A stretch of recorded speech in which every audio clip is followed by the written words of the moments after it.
Dear students, আজ তোমাদের দেখাবো এই যে জ্যামিতির এই খেলাটি। তো জ্যামিতির এগুলো আমি খেলাই মনে করি। জ্যামিতির পার্টের 1 এর বি মানে বেসিক জিওমেট্রি যেগুলো শিখতেই হবে, জানতেই হবে, তা নাহলে জ্যামিতির কোনো সমস্যার সমাধান করা যাবে না। তার আগে লিখে রেখেছি এই যে সাবস্ক্রাইব প্লিজ, যদি ভালো লাগে সাবস্ক্রাইব করবেন। এখানে দেখুন যে জিনিসটা আমি দেখাতে যাচ্ছি আর কি, খুব ইম্পর্টেন্ট জিনিস। এই দেখুন একটা সরল রেখা, এটা কিন্তু সরল রেখা, কিন্তু এটা কিন্তু সরল রেখা। এই যে দুদিকের চিহ্ন অ্যাকুরেট আঁকবে, কিন্তু এই যে এটা একটা, তা এই তিনটেই সমান্তরাল সরলরেখা, মানে রেল লাইনের পাটির মতো। তো দুটো হতে পারে, তিনটেও হতে পারে। তাহলে এখানে আমি এই জিনিসগুলোতে তোমাদের চেনাবো এই জিনিসগুলি। এই যে অল্টারনেট অ্যাঙ্গেল মানে একান্তর কোণ, এটা বাংলা হচ্ছে একান্তর কোণ, অল্টারনেট অ্যাঙ্গেল, একান্তর কোণ। এই যে কোণের চিহ্ন একান্তর কোণ। তাহলে এই যে একান্তর কোণ মানে এই যে এইগুলো সব সমান্তরাল সরলরেখা, আর এইটাকে বলে ট্রান্সভার্স বলে বা ভেদক বলে বা ছেদক বলে। এরকম যদি হয় তাহলে যদি দুটো কিংবা তিনটে যাই হোক না কেন হয়, এই অল্টারনেট অ্যাঙ্গেল মানে একান্তর কোণ, এগুলো সমান হয়।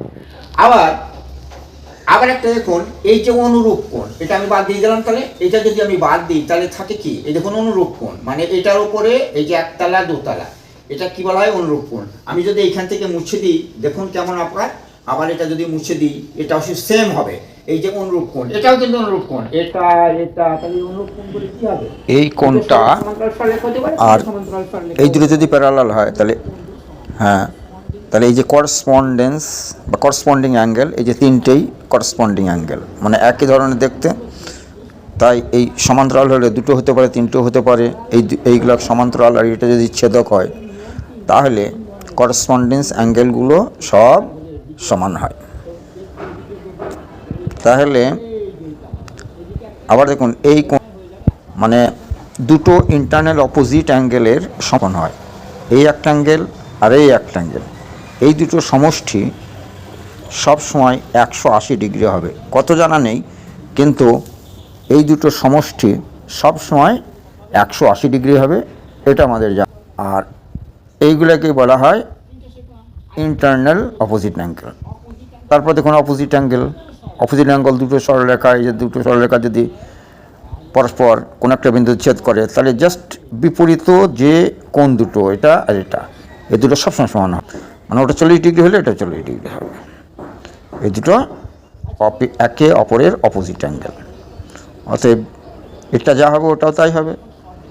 এটা যদি 30 ডিগ্রি হয় তাহলে এটা কত হবে, এটাও 30 ডিগ্রি হবে। তার কারণ এই যে এটা সরলরেখার উপরে এই যে দুটো কোণ মিলে কত হয়, 180 ডিগ্রি।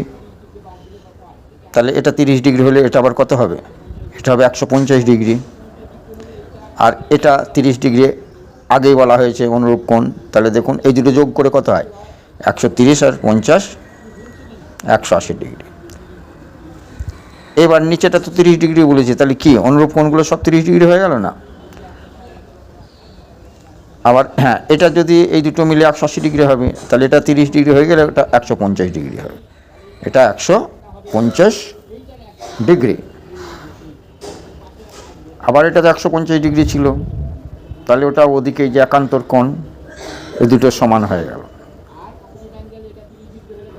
আর এই দুটোকে বলা হয় বিপ্রতীপ কোণ, ওটা 30 ডিগ্রি তাহলে এটা 30 ডিগ্রি, তাহলে এটা 30 ডিগ্রি হলে এটা আবার 150 ডিগ্রি। এই যে 150 আর ওই উল্টো দিকে 150, তাহলে এটা অপোজিট অ্যাঙ্গেল, এ দুটো সমান হয়ে গেল।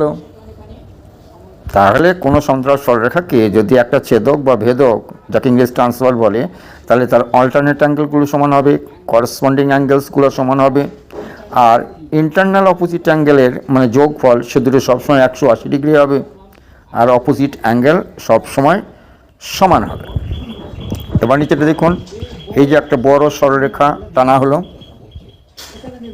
এইবার সরলরেখার ওপর যতগুলাই দাগ দিই না কেন, এই যে উপরের দিকে যতগুলো কোণ তৈরি হবে এগুলো সব 180 ডিগ্রি হবে।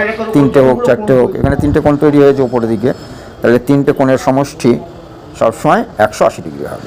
তেমনি নিচেও একটা দুটো তিনটে কোণ তৈরি হয়েছে, এটাও সব মিলে 180 ডিগ্রি হবে। তাহলে টোটালটা হলো 180 360 ডিগ্রি, টোটাল হলো 360 ডিগ্রি।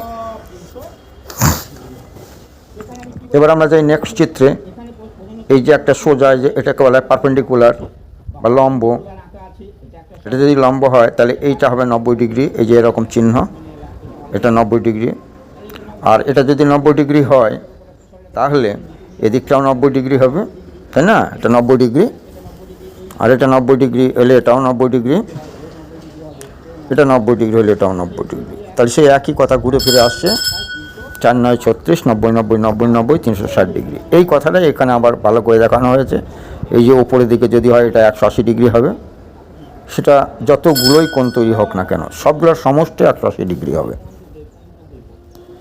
যে 5টা হতে পারে, 6টা হতে পারে, 7টা হতে পারে, এটা জানতেই হবে। নিচের দিকেও তাই, এটা সব মিলে কত হবে?